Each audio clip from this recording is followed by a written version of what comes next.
Olá, pessoas! Sejam muito bem-vindos, amantes do sobrenatural.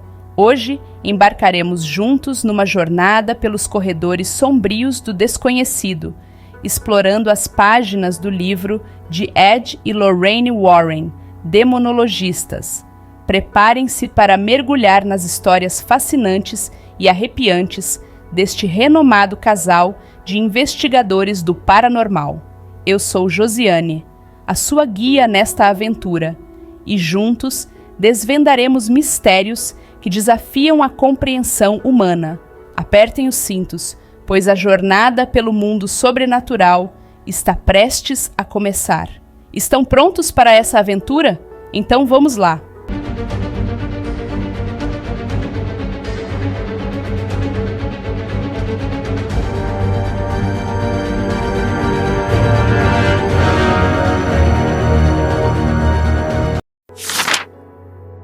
Introdução do autor. É impossível preparar o leitor em uns poucos e curtos parágrafos para o que o aguarda nas páginas deste livro.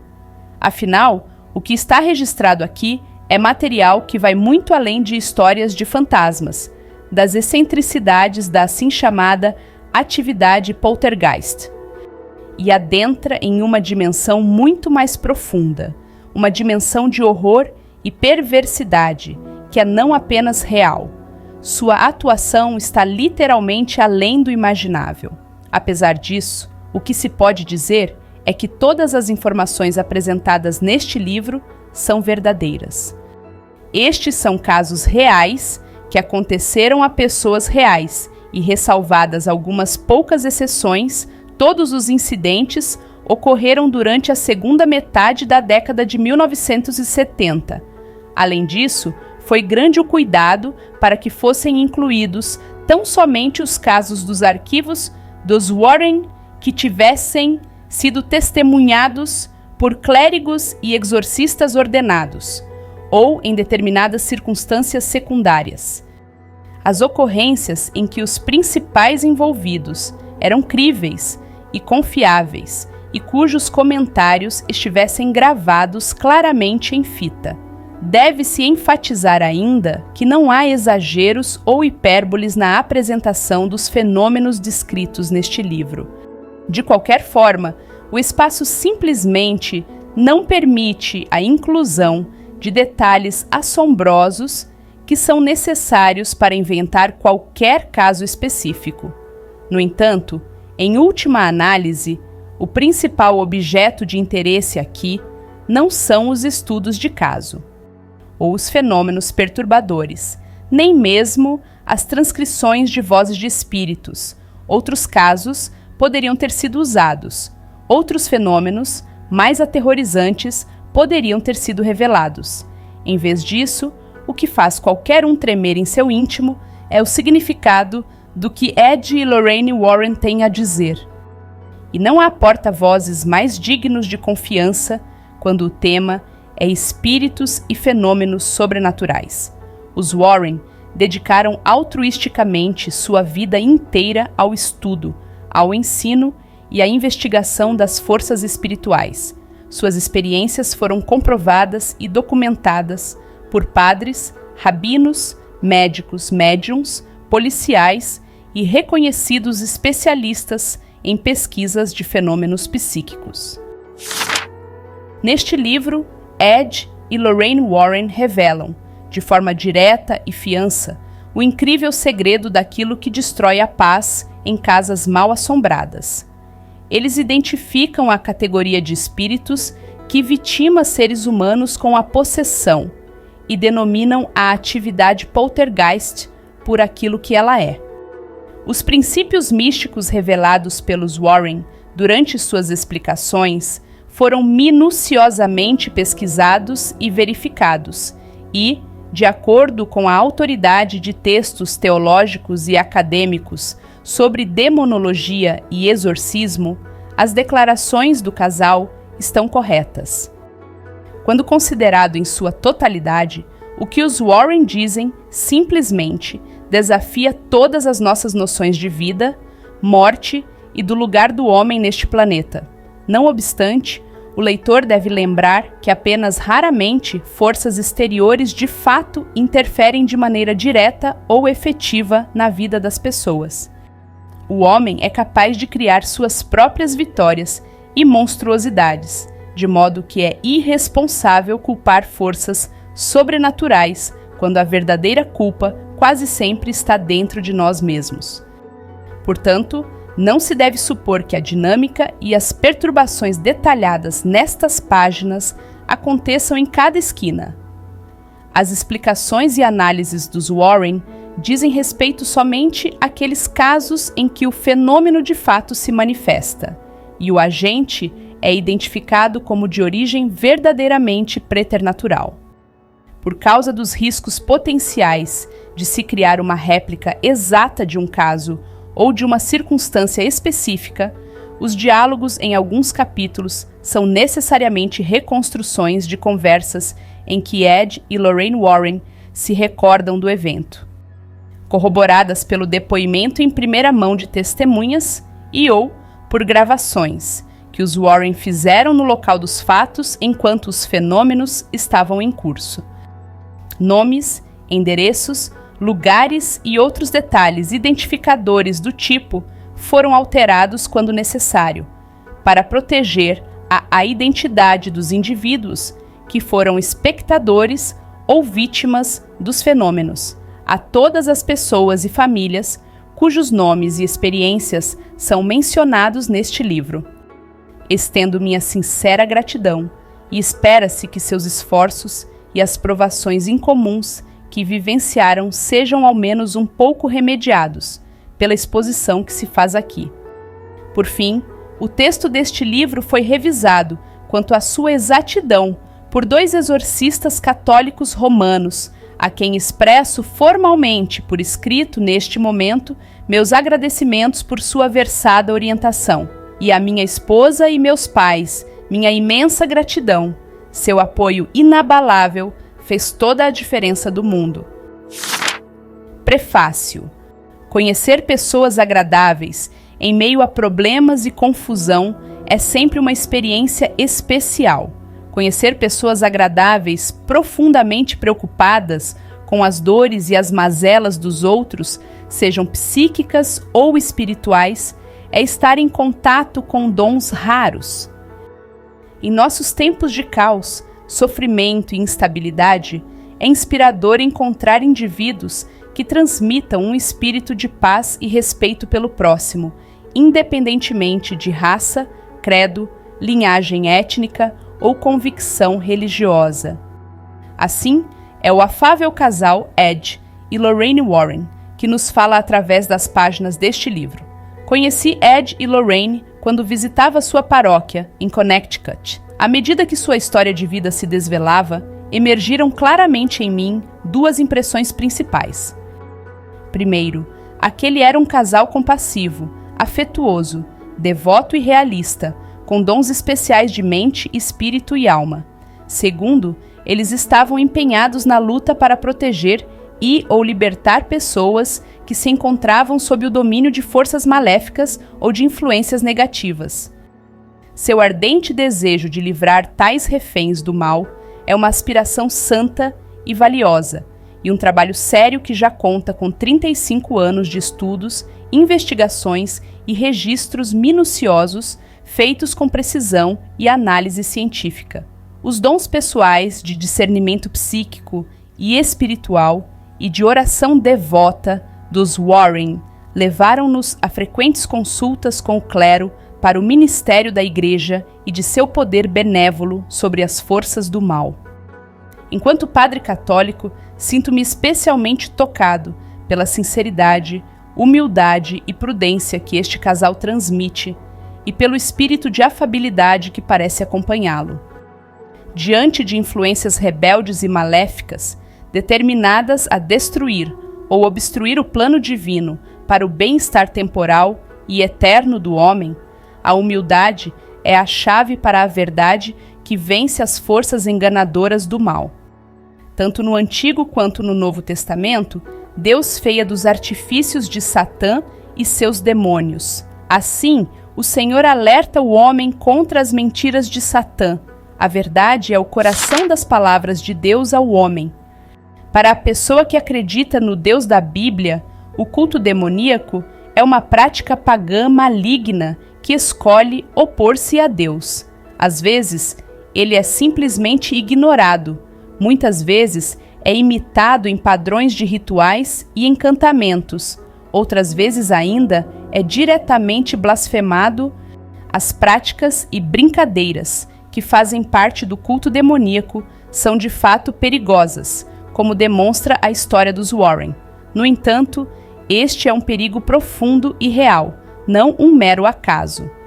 Como muitas vidas foram intensamente perturbadas e algumas ceifadas mediante assassinatos e acidentes, constitui extrema imprudência por parte das pessoas brincar com poderes que elas não podem controlar e menos ainda compreender. O Deus da Bíblia é o Deus da verdade, que descreve Satã como o pai da mentira. Abrirmos-nos às verdades de Deus e às suas promessas é sermos humildes. Vivermos suas verdades é estarmos a salvo do mal assustador que leva à destruição. Pessoalmente, espero que todos aqueles que leiam estes relatos sejam tocados pela graciosa afabilidade de Ed e Lorraine Warren e abram o coração e a vida ao salvífico Espírito de nosso Deus de amor. Reverendo John C. Hughes, M.S. Além de Amityville, do lado de fora do escritório de Ed Warren, no condado de Fairfield, o relógio de uma antiga capela marcava o passar dos minutos com uma precisão discreta e mecânica. Tudo o mais estava imóvel. Era uma noite escura e fria que já ia avançada na Nova Inglaterra. Dentro do escritório, uma luminária de latão iluminava a escrivaninha, a qual Ed Warren, um homem de 50 anos, grisalho e pensativo, estava sentado, trabalhando. Centenas de livros o cercavam, a maioria deles trazendo estranhos títulos arcanos sobre a misteriosa tradição da demonologia. Acima da escrivaninha pendiam fotografias de monges e exorcistas de semblante carrancudo, cada qual ao lado de Ed Warren em cenários que lembravam monastérios. Para Ed, que estava ali trabalhando no silêncio sepulcral da noite, aquele fora um dia sinistro, um dia que ainda não tinha terminado. No último instante, antes da hora cheia, o movimento do relógio ganhou vida em uma sequência de cliques e relés, soando, enfim, 3 sonoras badaladas sombrias. A terceira, Ed ergueu os olhos, ficou atento aos sons da escuridão e então voltou a escrever. Eram 3 da madrugada, a verdadeira hora das forças do mal, a hora do anticristo. E agora, sem que o soubesse, Ed Warren seria atacado a qualquer instante. Apenas algumas horas antes, Ed e Lorraine Warren retomavam a sua residência em Connecticut, após terem sido chamados para investigar certas alegações sobre a existência de uma casa mal-assombrada no litoral sul de Long Island, em um agradável bairro residencial da cidade de Nova York. Em dezembro de 1975, a casa fora comprada por George e Kathleen Lutz, que para lá se mudaram com os 3 filhos pequenos por volta do Natal daquele ano. Um ano antes de os Lutz comprarem a casa, o filho mais velho do antigo proprietário assassinou os 6 membros da família enquanto eles dormiam, às 3h15 da madrugada do dia 13 de novembro de 1974, com um rifle calibre 35. Em 14 de janeiro de 1976, os Lutz fugiram da casa, afirmando que haviam sido vítimas de forças sobrenaturais manifestas. Esse caso veio a ser conhecido mais tarde como o terror em Amityville. Ao final de janeiro de 1976, a imprensa já havia tomado conhecimento das alegações da família Lutz acerca de sua bizarra experiência na casa e convocou prontamente especialistas para investigar o caso. Os especialistas requisitados foram Ed e Lorraine Warren, Os Warren foram consultados porque, em círculos profissionais, são considerados talvez as maiores autoridades do país em questões relativas a espíritos e fenômenos sobrenaturais. Ao longo de pelo menos 3 décadas, Ed e Lorraine Warren investigaram mais de 3.000 perturbações paranormais e sobrenaturais. A pergunta que os veículos jornalísticos queriam que fosse respondida era basicamente se havia um fantasma na casa à época. A resposta dada pelos Warren ao final de 3 dias de investigação, porém, foi algo que ninguém podia esperar. Na realidade, a resposta era literalmente difícil de acreditar. Sim, revelaram eles, na nossa opinião, havia um espírito atormentando os Lutz na casa. Contudo, concluíram, nenhum fantasma estava presente. O que significava essa afirmação paradoxal? Implicaria a existência de outros tipos de espíritos, além de fantasmas? Por incrível que pareça, a resposta que os Warren deram foi sim. Há 2 tipos de espíritos que são encontrados em verdadeiras situações de lugares mal assombrados, explicaram em 6 de março de 1976. Um tipo é humano, o outro, no entanto, é inumano. Um espírito inumano é algo que nunca caminhou sobre a Terra em forma humana. A grave informação dada pelos Warren não se tratava de mera especulação bem intencionada, porque exatamente 2 semanas antes, Ed e Lorraine Warren haviam se deparado com um espírito inumano na própria casa. Ed foi o primeiro a ver a aparição. O escritório de Ed Warren situa-se em uma edícula do tamanho de um chalé, ligada à casa principal por um longo corredor de alvenaria. Ed estava sentado, trabalhando nos detalhes preliminares do caso Amityville, naquela fatídica madrugada de fevereiro, quando o trinco da porta ao final do corredor se abriu com um estalo, que foi acompanhado pela batida estrondosa da pesada porta de madeira. Em seguida, passos avançaram em direção ao escritório. Ele recostou-se na cadeira, esperando Lorraine entrar com uma xícara de café, que seria muito bem-vinda. "Aqui dentro", ele chamou. No entanto, passaram-se longos instantes e sua esposa não apareceu. "Lorraine?", chamou ele outra vez, mas não houve resposta. Em vez disso, o que ele ouviu, intensificando-se ao longe, foi um uivo sobrenatural de vento. Não era o assobio do ar sob os beirais da casa, mas o rugido ameaçador de um ciclone distante. Os pelos de seus braços arrepiaram-se. "Lorraine", chamou ele com a voz mais forte. "Você está aí?" Mas novamente não houve resposta. À medida que o agourento som de redemoinho aumentava em poder e intensidade, Ed repassou depressa na mente o que acontecera nos últimos instantes. Ocorreu-lhe, então, que havia escutado apenas 3 passos no corredor, não os passos contínuos de uma pessoa andando. Alguma coisa estava errada. De repente, a luz da luminária da escrivaninha enfraqueceu a intensidade da chama de uma vela.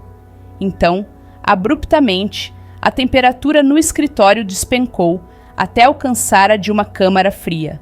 Um odor desagradável e pungente de enxofre se fez sentir no cômodo.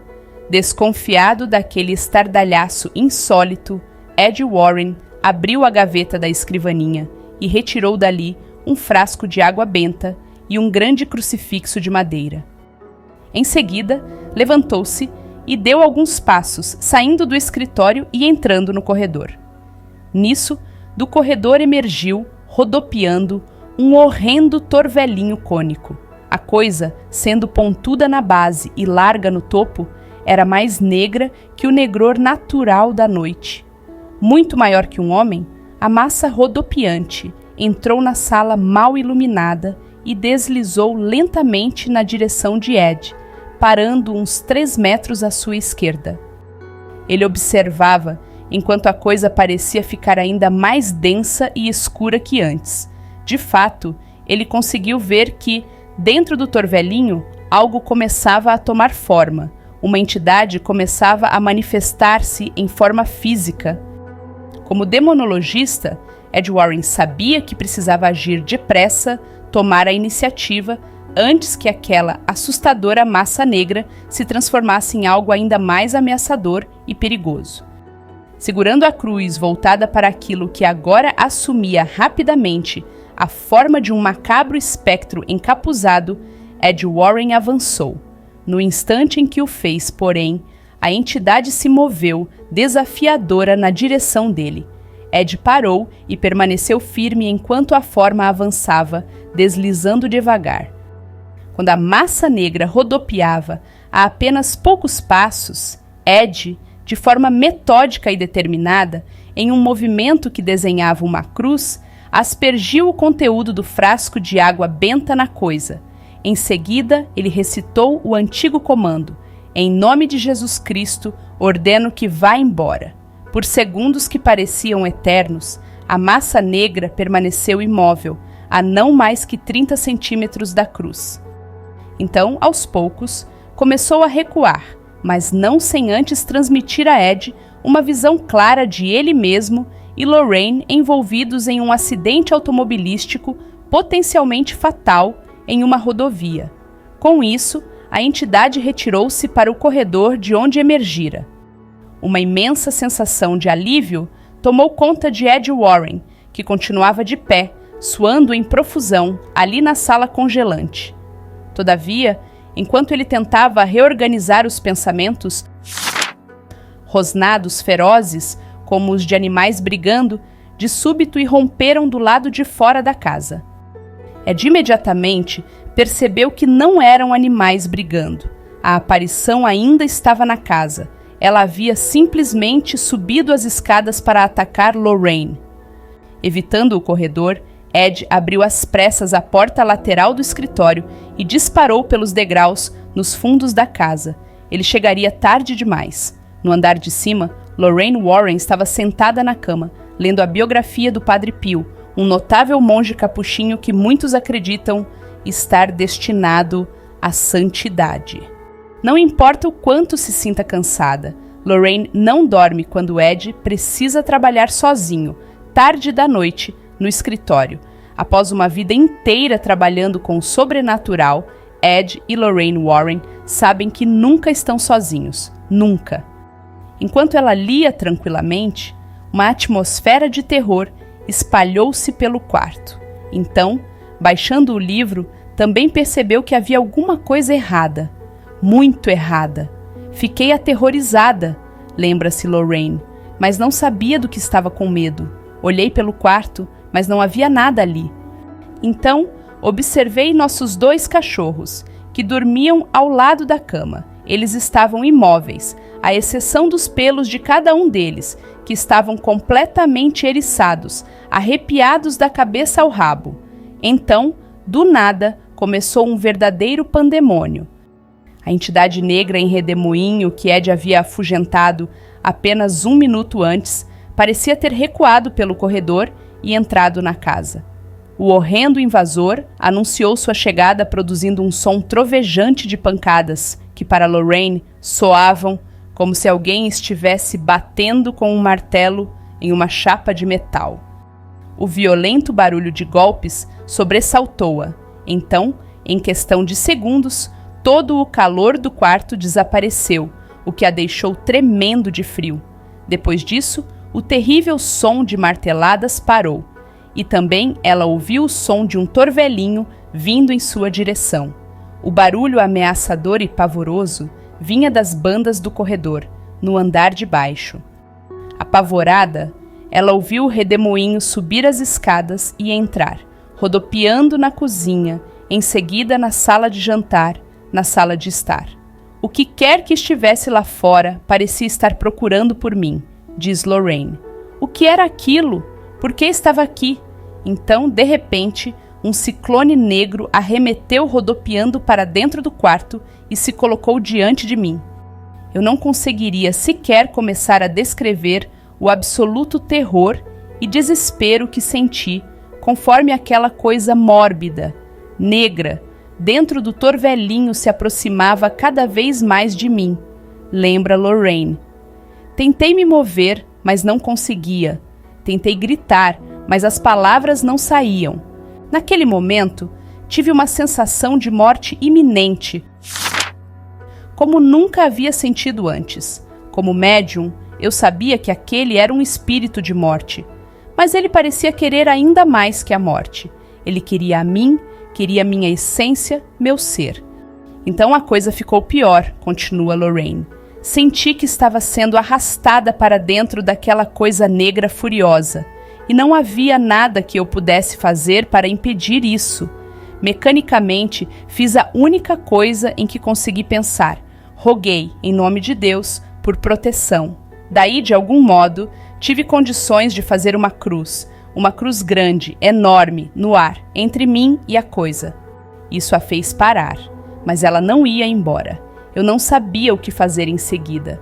A essa altura, graças a Deus, Ed entrou correndo na casa. Nisso, a coisa rodopiou para o quarto ao lado, atravessou os tijolos e subiu pela chaminé. E então, acabou. Não havia nada quebrado, nada destruído depois disso. No entanto, esse não foi o nosso primeiro encontro com um espírito inumano. O que confrontou Ed e Lorraine Warren naquelas primeiras horas da madrugada não era um fantasma. Tampouco foi algo visto exclusivamente por eles. Existem relatos de outras pessoas sobre a mesma massa negra em redemoinho. Antes, aquilo era a aparição de algo muito mais nefasto do que qualquer fantasma jamais poderia ser. A manifestação de um fenômeno relativamente mais raro, conhecido como espírito demoníaco inumano. Enquanto entidade preternatural, considera-se o espírito inumano como algo dotado de uma inteligência negativa e diabólica, focada em uma ira perpétua contra o homem e Deus. Estudar o que esse espírito é, o que ele pode fazer e o que sua existência pode significar é, em última análise, o trabalho e a incumbência do demonologista. Até recentemente, eram poucas as pessoas, à exceção de outros profissionais e clérigos exorcistas, que conheciam a vida de Ed e Lorraine Warren. O trabalho deles, por necessidade, não era público. Em vez disso, os Warren mantinham-se longe dos holofotes, quer trabalhando sigilosamente, com indivíduos que estivessem passando por verdadeiros problemas relacionados com espíritos, quer como investigadores, realizando pesquisas nos locais onde fenômenos estranhos ou inusitados estavam em curso.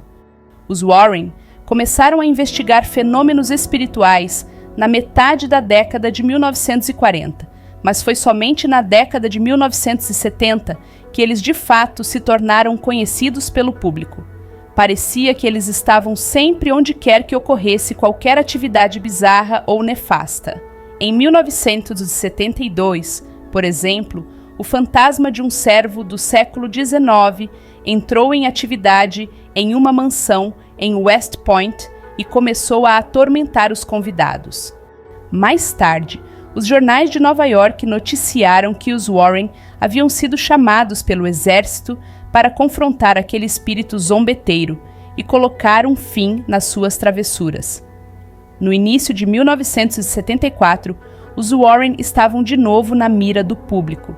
Dessa vez, eles foram vistos rapidamente por ocasião do encerramento de um caso em que um padre da Igreja Católica Romana teve que realizar um exorcismo em uma casa que vinha sendo destruída por vândalos invisíveis que chegavam até mesmo a atacar pessoas. Mais tarde, naquele mesmo ano, o casal tornou-se notícia novamente, dessa vez na rede de televisão, porque uma casa na região sul da Nova Inglaterra vinha sendo abalada por uma das mais inacreditáveis atividades do tipo poltergeist já registradas.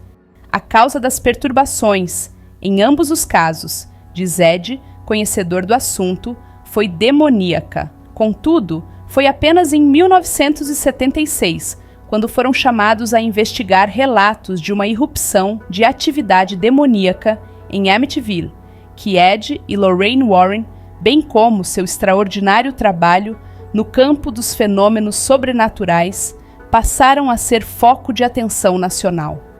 Quem são essas duas pessoas, vistas em segundo plano nas fotografias da imprensa, mas raramente identificadas? Como elas são e por que fazem o tipo de trabalho que fazem? Embora se possa pensar que pessoas envolvidas com demonologia devem ser necessariamente fascinadas pelo macabro, Ed e Lorraine não são ocultistas nem excêntricos, tampouco estão empenhados em alguma espécie de cruzada religiosa. Ao contrário, a visão que os Warren têm da vida é qualquer coisa, menos negativa. Na realidade, eles são eficientes em seu trabalho apenas por serem pessoas muito positivas. Ed Warren nasceu em Connecticut, em setembro de 1926. Robusto, de tronco largo e arredondado e natureza afável, Ed parece mais o quitandeiro da esquina que um demonologista.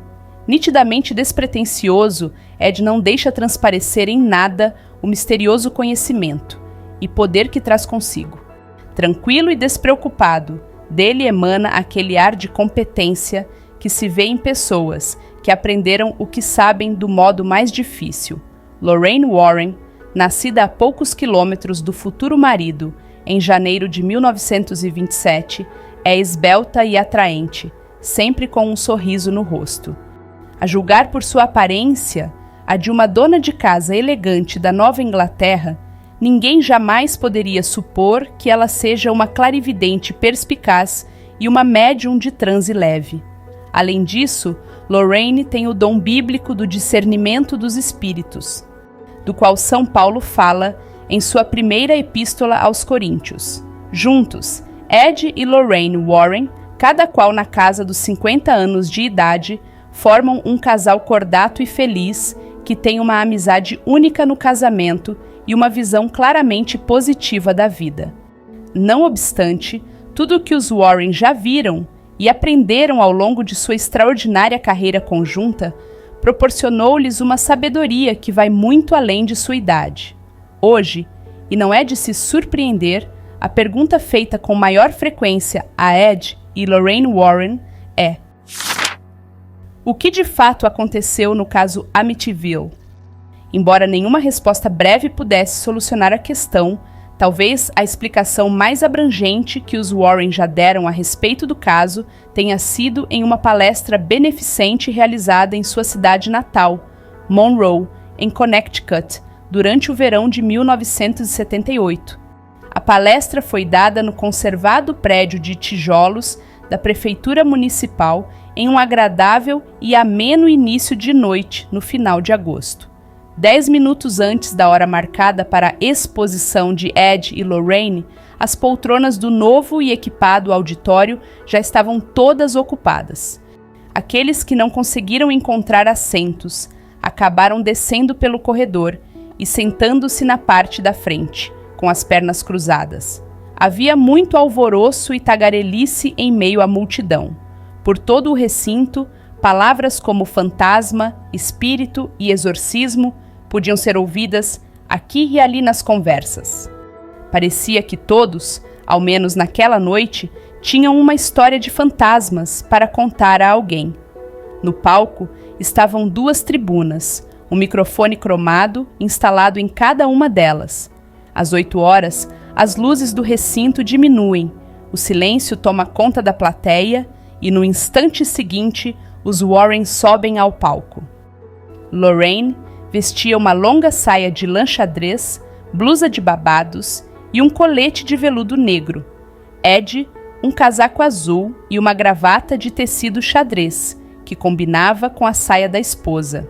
Nesta noite, senhoras e senhores, Ed e eu gostaríamos de compartilhar com vocês algumas das nossas experiências dentro de muitas casas mal assombradas que têm aparecido recentemente nos jornais.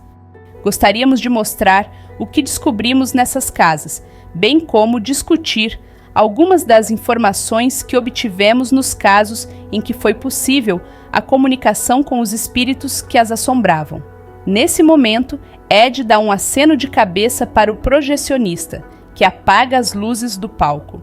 Uma onda de vozes ansiosas elevou-se na sala. Ah, não! Eles vão mostrar fotos! Exclama uma garotinha, afundando sem demora na poltrona. Aqui temos uma verdadeira casa mal assombrada, declarou Ed quando o primeiro slide foi projetado. Digo que a casa é mal assombrada porque aquela senhora de aparência bondosa que vocês podem ver ali, de pé, junto à janela do andar térreo, é um fantasma. E assim começa. É por isso que os Warren fazem palestras, não para contar histórias de fantasmas, mas para apresentar casos verdadeiros que mostram a existência dos fenômenos sobrenaturais e explicar como e por que eles ocorrem. Como explica Ed, a existência dos espíritos não é uma questão de fé, é uma questão de provas. Na verdade, a pergunta nem é tanto se os fenômenos estão ali, mas por que estão ali e por que interferem tanto nos assuntos humanos. A razão por que os Warren fazem palestras públicas remonta a aproximadamente uma década, final dos anos de 1960. À época, em meio a experimentações de estilos de vida alternativos, um renovado interesse pelo oculto de repente floresceu. Fechada havia quase um século, a porta para o submundo foi escancarada de súbito, ao que se seguiu um drástico aumento no número de relatos de incidentes com fenômenos espirituais nocivos. Quase que imediatamente, os Warren foram soterrados com o que se provaram ser casos genuínos de opressão e possessão espiritual negativa. A maioria das pessoas afetadas, então, era de jovens em idade universitária. Preocupados com esse grave desdobramento, os Warren deram início a um programa de palestras em campi universitários, nas quais alertavam estudantes de todo o país contra os perigos do oculto. Corroborando suas palavras com provas documentais, slides, fotografias, gravações em fitas cassete e artefatos físicos, Ed e Lorraine deixavam uma impressão indelével naqueles a quem falavam. Em pouco tempo, o público ficou fascinado com suas experiências em primeira mão e suas pesquisas contínuas. Embora hoje em dia eles façam palestras principalmente para plateias de estudantes, os Warren também falam a grupos comunitários e participam de programas de rádio e televisão, quando dispõem de tempo para tal. O que os tornou populares foram sua honestidade e sua experiência. Seu estilo descontraído, informativo e pragmático fez com que muitos céticos passassem a acreditar nesses fenômenos. Não obstante, mesmo que Ed e Lorraine apresentem uma explicação articulada dos fenômenos espirituais, eles têm consciência da gravidade de suas declarações.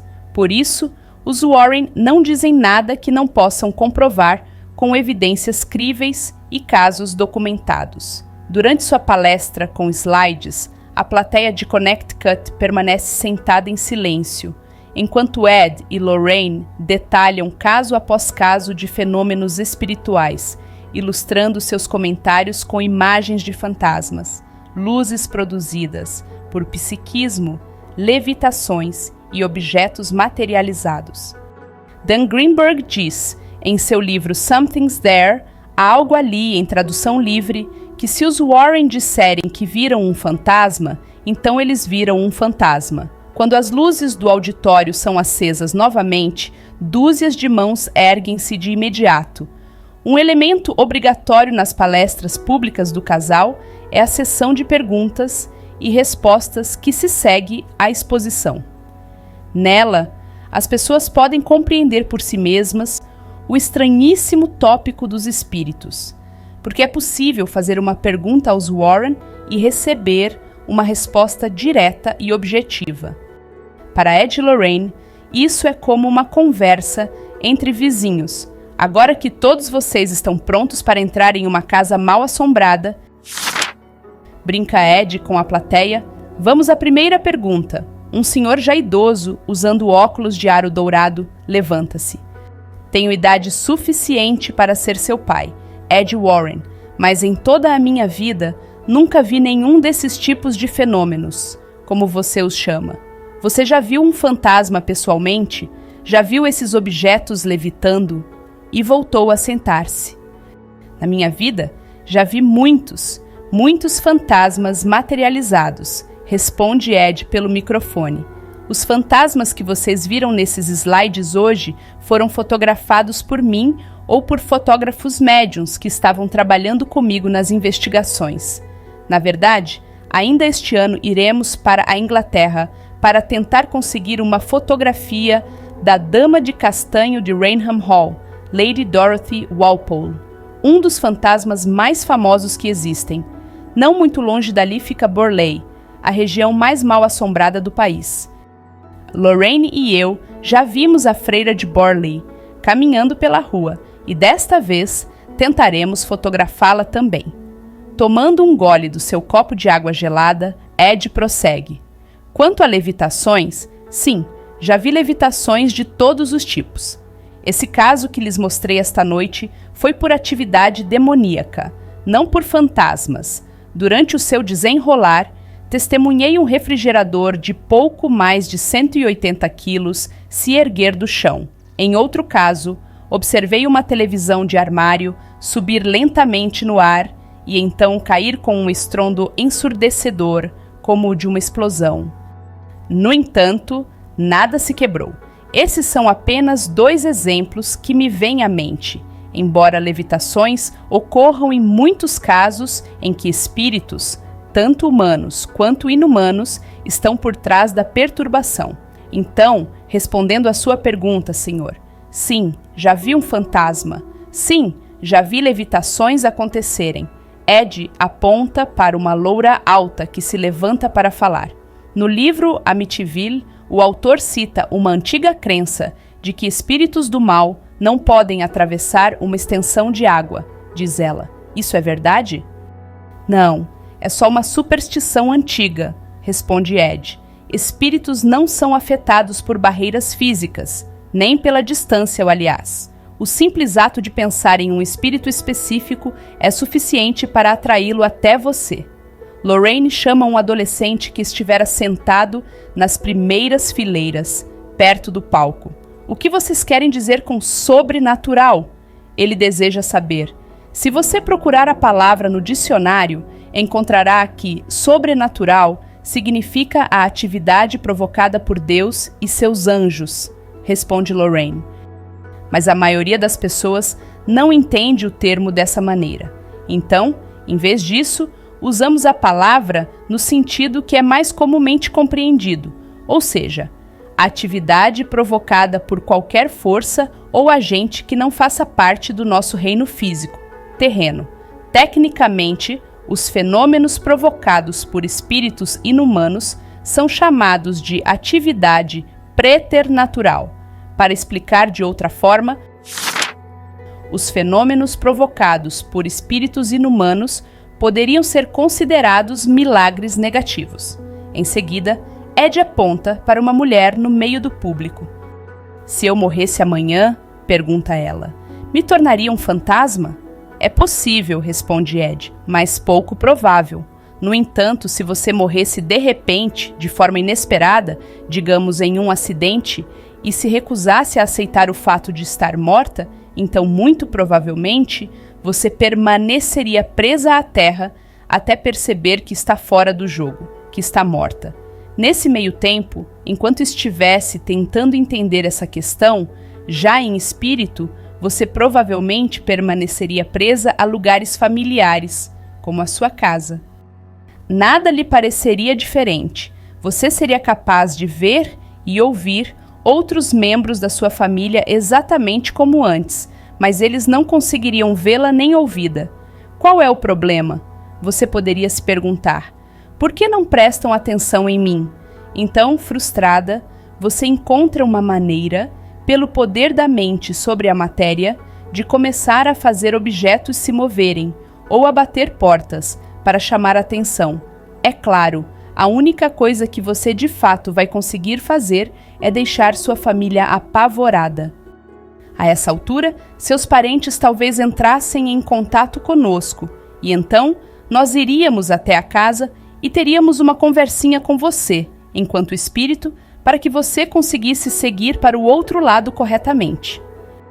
Como vocês dois se envolveram no caso Amityville? Pergunta aos Warren um senhor moreno, vestindo uma camiseta de rugby. Além disso, o que vocês fizeram durante suas investigações que outros não fizeram? As perguntas deixaram a plateia animada. É óbvio que todos também querem ouvir a resposta. Sua longa pergunta, senhor, pede uma resposta longa. Alerta o Lorraine com graciosidade. Não tem problema, diz o homem. Então, tudo bem, começa Lorraine. Nosso envolvimento teve início na última semana de fevereiro de 1976, quando recebemos em casa um telefonema de uma jovem produtora de televisão da cidade de Nova York. Ela queria saber se tínhamos disponibilidade para investigar uma suposta casa mal assombrada em Long Island. Eu disse que talvez, mas que primeiro precisaria saber de mais detalhes. Então, ela explicou a questão do assassinato dos DeFeo em 1974 e da experiência dos Lutz na residência. Em seguida, falou que seu canal de TV estava fazendo a cobertura do trabalho de parapsicólogos e pesquisadores de fenômenos psíquicos que haviam entrado na casa logo após a fuga da família Lutz. No entanto, após um mês, aqueles investigadores ainda não tinham nenhuma resposta concreta. Então, ela queria saber se poderíamos realizar uma sessão espírita na casa e informar se eram espíritos que estavam por trás do problema. Eu respondi que sim, que poderíamos investigar a casa, mas realizar uma sessão espírita seria uma questão muito diferente. Ela compreendeu. Enquanto ainda estava ao telefone, consultei Ed, que concordou que não haveria problema em analisarmos o caso. Quando fomos para Long Island, encontramos George e Kathy pela primeira vez. Os Lutz estavam morando temporariamente na casa da mãe de Kathy. O casal disse que não queria sequer chegar perto da casa que havia comprado. Nós tivemos que ir até eles para pegar as chaves da residência. Para não formarmos prejulgamentos com relação à investigação, não entrevistamos a família Lutz à época. No entanto, fizemos algumas perguntas pontuais ao casal para atestar sua sinceridade. Sem dúvida, eles estavam sendo sinceros, estavam completamente apavorados. De sua parte, George nos pediu apenas uma coisa: se fôssemos entrar na casa, que por favor pegássemos a escritura e a levássemos para ele. Nós concordamos e partimos para o local. A casa era bem bonita, continua Lorraine, ajeitando o cinto de tecido quadriculado sobre o colete de veludo. Ed estacionou o carro na entrada da garagem e demos uma volta em redor dela para termos uma ideia do lugar. Em seguida, destrancamos a porta da frente e entramos. Uma vez lá dentro, a primeira coisa que Ed e eu fizemos foi andar juntos pela casa, um andar por vez. O que encontramos foi uma residência que parecia ter sido evacuada às pressas. Sobre a mesa da sala de jantar havia uma casa feita de biscoitos de gengibre, toda decorada para o Natal. Jornais de meados de janeiro de 1976 estavam espalhados pelas mesas ou no chão.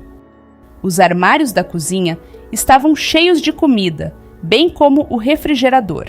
No porão, um freezer vertical estava abarrotado com provisões que valiam algumas centenas de dólares. Havia roupas dobradas sobre a secadora, prontas para serem guardadas.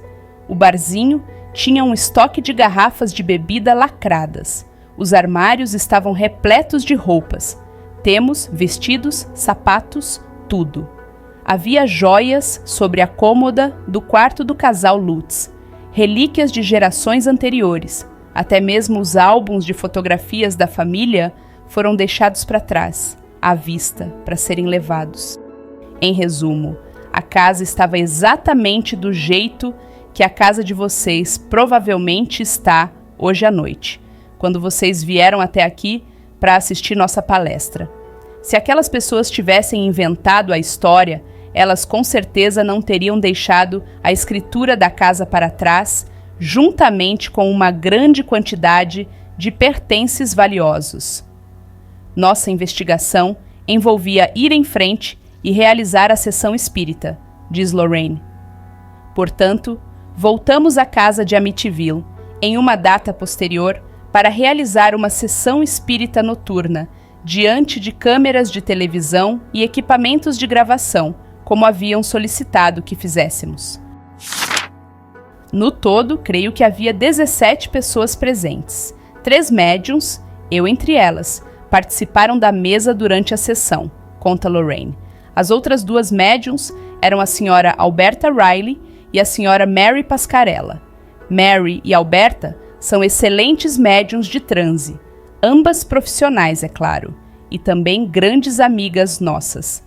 Antes do início da sessão, Ed lançou mão de provocações religiosas. Sabíamos que, se um espírito inumano estivesse presente, ele seria provocado a reagir se exposto a objetos sagrados. Entretanto, não sabíamos como ele iria reagir. Bem, tivemos uma resposta satisfatória, diz Ed, assentindo com a cabeça. Ocorreram vários fenômenos, não em termos de atividade exterior aterrorizante, mas como um ataque físico contra pelo menos metade dos presentes, em especial aqueles que tinham uma tarefa crucial durante a sessão. Comecei a ter reações físicas involuntárias, tais como arritmias cardíacas. Senti essas palpitações, como eu as chamo, por umas 3 semanas depois que estivemos na casa. Pelo menos metade das pessoas que presenciaram a sessão experimentaram ou relataram fenômenos naquele lugar, os quais elas julgavam ser fora do comum. Assim, embora a sessão espírita tenha sido basicamente um fiasco, esse fiasco foi resultado da ação de algum agente externo. Perto do corredor, levantou-se uma mulher de cabelos escuros.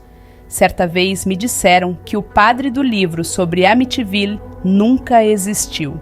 Senhora, responde Lorraine, o padre que participou do caso é nosso amigo. Nós o conhecemos muito bem. Não só o que foi relatado no livro aconteceu a ele, como outras coisas que nunca foram reveladas, também lhe aconteceram desde então.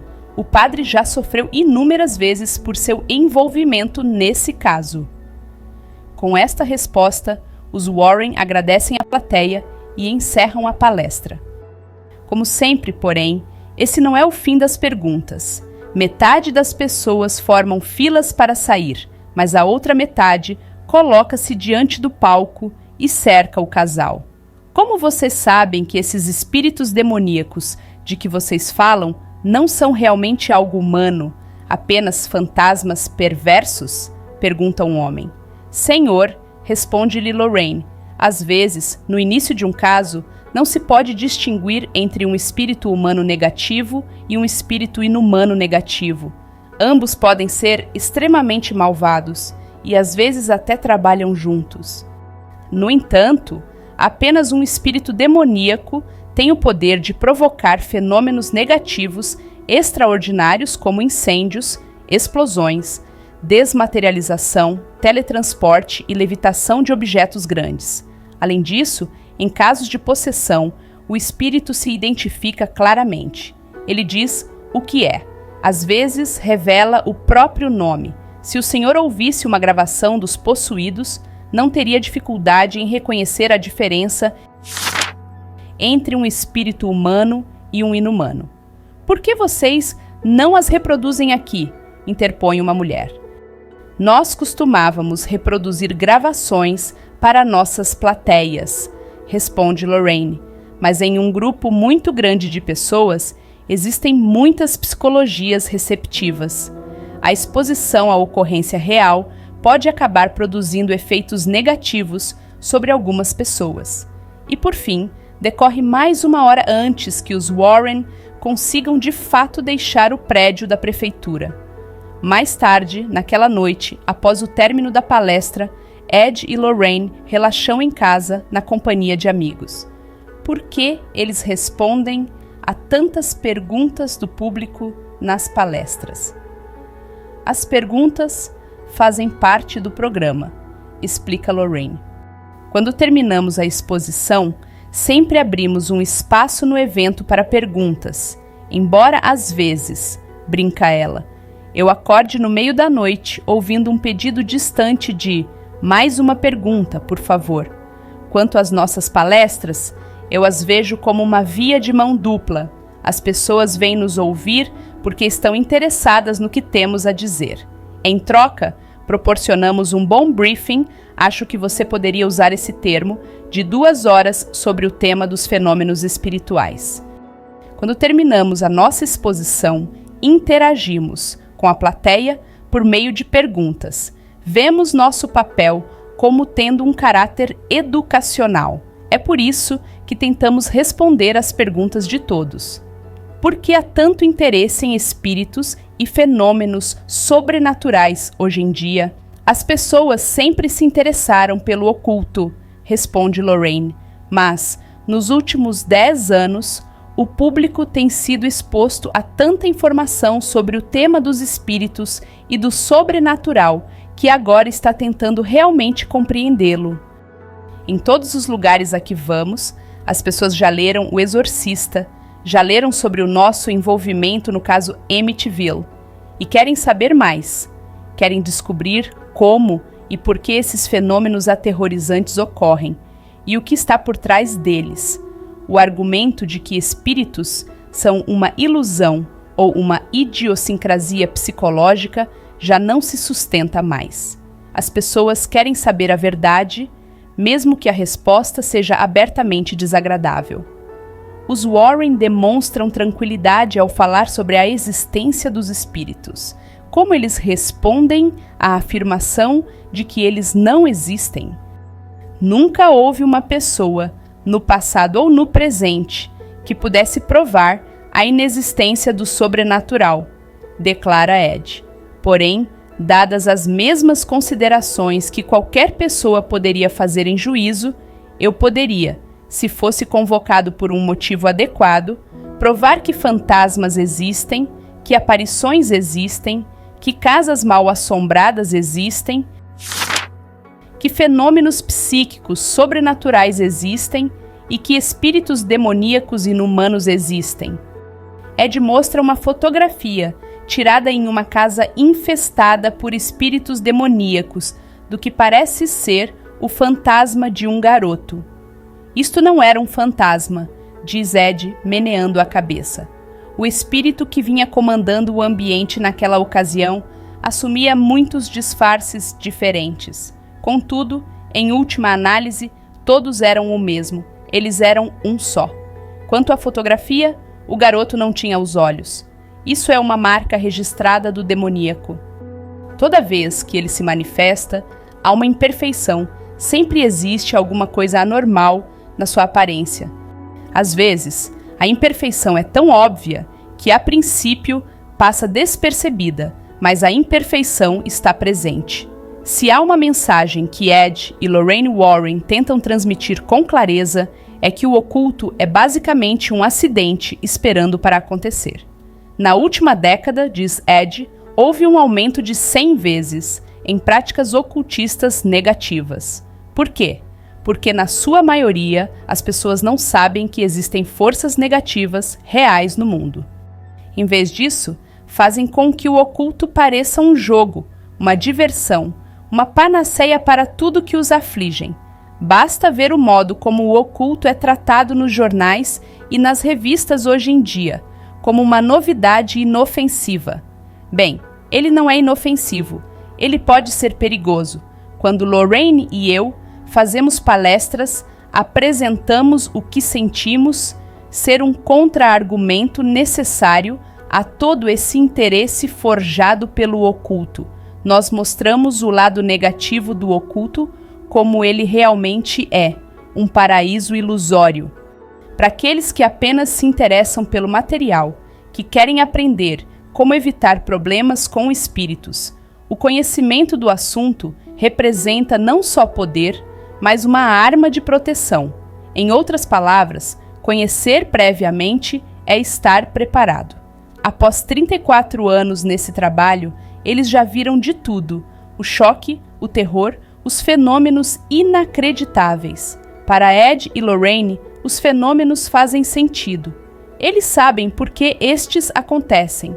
Após uma vida investigando o desconhecido, os Warren agora compartilham esse conhecimento do sobrenatural e de como ele funciona. Mais cuidado! O demônio vem em muitas formas, diz Ed com entonação significativa, algumas bem piores do que aquelas sobre as quais falamos esta noite. The New York Times, 15 de novembro de 1974. Agradeço a todos por terem acompanhado este audiobook do livro Demonologistas, de Ed e Lorraine Warren. Espero que tenham desfrutado desta jornada paranormal, onde iniciamos a leitura deste livro e aqui terminamos a introdução e primeira parte do livro. E fiquem atentos para a parte 2, onde exploraremos mais mistérios e enigmas deste livro, juntos. Até o próximo vídeo!